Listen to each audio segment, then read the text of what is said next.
ஒண்ணுமே புரியலே உலகத்திலே என்னமோ நடக்குது மர்மமா இருக்குது என்னமோ நடக்குது மர்மமா இருக்குது இன்னுமே புரியலே உலகத்திலே. இந்த பாட்டுக்கும் மத்திய கிழக்கில் இப்போ நடக்கிற போருக்கும் நிறைய சம்பந்தம் இருக்கு. ஏனண்டா இப்போ இந்த வீடியோவை ஃபுல்லாக பார்த்துட்டு போகக்குள்ள உங்களுக்கே விளங்கும். ஸோ ஸ்கிப் பண்ணாமல் முழுசா பாருங்க. கடைசி இந்த 2 நாளைக்குள்ளேயும் நிறைய சம்பவம் நடந்து முடிஞ்சிட்டு மத்திய கிழக்கில் பெரிய ஒரு இராணுவ போர் ஒன்றோ தரைப்படையால் நடக்க போகுதுங்கிற ஒரு சந்தேகம் இப்போ உலக நாடுகளுக்கு எழும்பி இருக்கு. ஏனண்டா இவ்வளவு நாளும் ஈரானோடு சேர்ந்து சண்டை பிடிக்கிறதுக்கு எங்களுக்கு உதவி செய்யுங்க என்று கத்திக்கிட்டு தெரிஞ்ச டொனால்ட் ட்ரம்ப் இப்போ என்ன சொல்றாருண்டா, அவருக்கு மிகப்பெரிய ஒரு கிஃப்ட் கிடைச்சிருக்காம். அந்த கிஃப்ட் கடும் சிக்னிஃபிகண்டான கிஃப்டாம். அந்த கிஃப்ட் என்னண்டு இது வரைக்குமே அதை பற்றி யாருக்கிட்டையும் இவர் சொல்லலை. ஆனால் அது என்ன கிஃப்ட் இப்போ நாம பார்ப்போம். அடுத்ததா யுஎஸ் ஆர்மியோட 2000 சோல்ஜர்ஸ் மத்திய கிழக்குக்கு அனுப்பப்பட்டிருக்காங்க. இவங்க யாருண்டா 82வது ஏர்போர்ன் டிவிஷன் பேராட்ரூப்பர்ஸ். எவ்வளவு ஒரு கடினமான சூழ்நிலைகளையும் பேராசூட்ல தரையிறங்கி சண்டை பிடிக்கிறதுக்கு ட்ரெயின் பண்ணப்பட்ட ஆட்கள் தானாம் இவங்க. ஏற்கனவே நிரந்தரமான 50,000 யுஎஸ் ஆர்மி சோல்ஜர்ஸ் மத்திய கிழக்கில் வேலை செஞ்சுட்டு தான் இருக்காங்க. அதுக்கு இடையில 2-3 நாளைக்கு முதல் 5000 சோல்ஜர்ஸ் அனுப்பப்பட்டிருப்பதாக ஒரு சில தகவல்கள் வெளிவந்திருந்துச்சு. இப்ப மத்திய கிழக்கில் அப்படி என்ன நடக்க போகுது? ட்ரம்ப் என்ன சொல்றாருண்டா, ஈரானுக்கும் அமெரிக்காவுக்கும் இடையில போர் நிறுத்தம் தொடர்பான ஒப்பந்தம் போய்கிட்டு இருக்கு, அது சம்பந்தமா நாங்க பேசிக்கிட்டு இருக்கோம் என்று சொல்லிக்கிட்டு இருக்கக்குள்ளேயே இவ்வளவு படைகளையும் அந்த பக்கம் இவர் திரட்டுவதற்கான காரணம் என்ன? இப்படி எல்லாம் செல்றதால ட்ரம்ப் என்ன உளறிக்கிட்டு இருக்காரு நாம கேட்டோம்டா, அவரு உளறல. பேச்சுவார்த்தை என்று சொல்லி டைம் எடுத்துக்கிட்டு இருக்காரு தான் நினைக்கிறேன். அவ்வளவு ட்ரூப்ஸையும் அந்த பக்கம் கொண்டு போய் சேர்க்கிற வரைக்கும் அவருக்கு கொஞ்சம் டைம் தேவைப்படும். அந்த டைமை இப்ப பேச்சுவார்த்தைங்கிற ஒரு அடிப்படையில் எடுத்துக்கிட்டு இருக்காரு. ஏனண்டா இவர் தலையை துறாவி கண்ணை குத்துறதுல கிண்ண சாதனை படைச்சவர். ஆனா இதெல்லாம் ஈரானுக்கு தெரியாதா என்று கேட்டால் இல்லை, அவங்களுக்கு எல்லாமே தெரியும். அமெரிக்காட ஒவ்வொரு நகர்வையும், அதாவது அவர்கள் விடுகின்ற ஒவ்வொரு மூச்சையும் நாங்க அவதானிச்சுட்டு தான் இருக்கோம் என்று சொல்லி இருக்காங்க. அது மட்டும் இல்லாம இன்னமும் ஒரு ஸ்டேட்மெண்ட்டை ஈரான் சொல்லி இருக்கு. அதான் மிகப்பெரிய ஒரு ட்விஸ்ட்.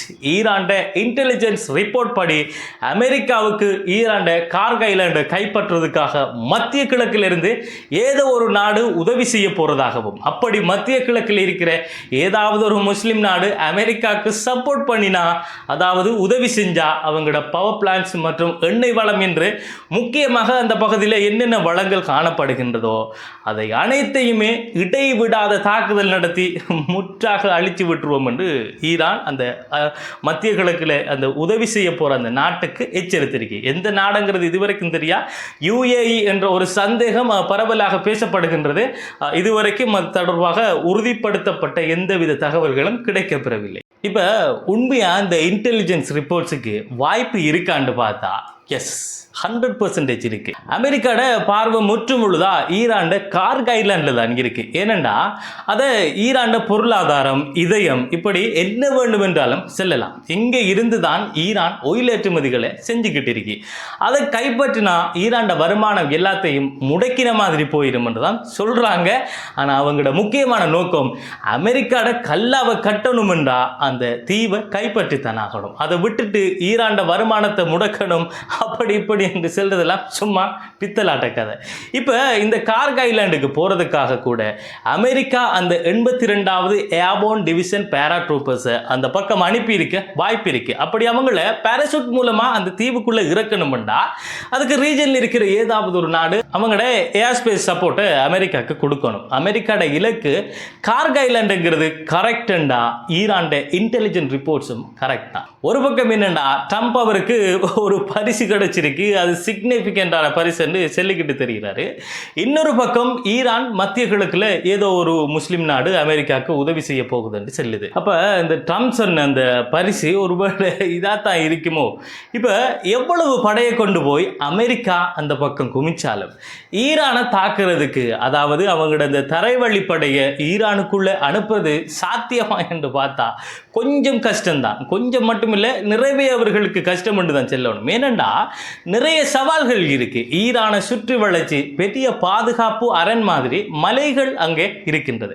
கடல் வழியா வந்து ஈரான்ல தரையிறங்கி காடுகள் தாண்டி மலைகள் தாண்டி என்கிறது சாத்தியமில்லை. அப்படித்தான் அவங்களோட ட்ரூப்ஸை கொண்டு வந்து சேர்த்தாலும் அது ஈரான் மலைப்பகுதிங்கிறதால ஈரான் அந்த பகுதியை நோக்கி மிசைல்ஸ் தாக்குதல், ட்ரோன்ஸ் தாக்குதல் என்று ஆக்ரோஷமான தாக்குதல் நடத்துறதுக்கு வாய்ப்பு இருக்கு.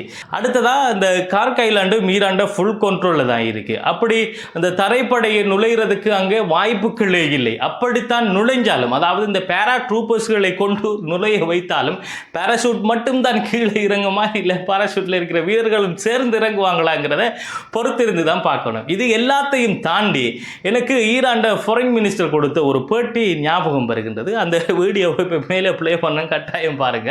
இதில் அவர் என்ன சொல்றாருண்டா, அமெரிக்காவோட தரைப்படையை நாங்கள் காத்துக்கிட்டு இருக்கோம், அவங்க வந்தா அவங்களுக்கு பெரிய சர்ப்ரைஸ் ஒன்று இருக்குங்கிற மாதிரி தான் அவருடைய பதில் அந்த கேள்விக்கு இருந்திருக்கு. ஷோ பிரசிடென்ட் டொனால்ட் ட்ரம்ப் சொன்ன பரிசு இதுவாக கூட இருக்கலாம்.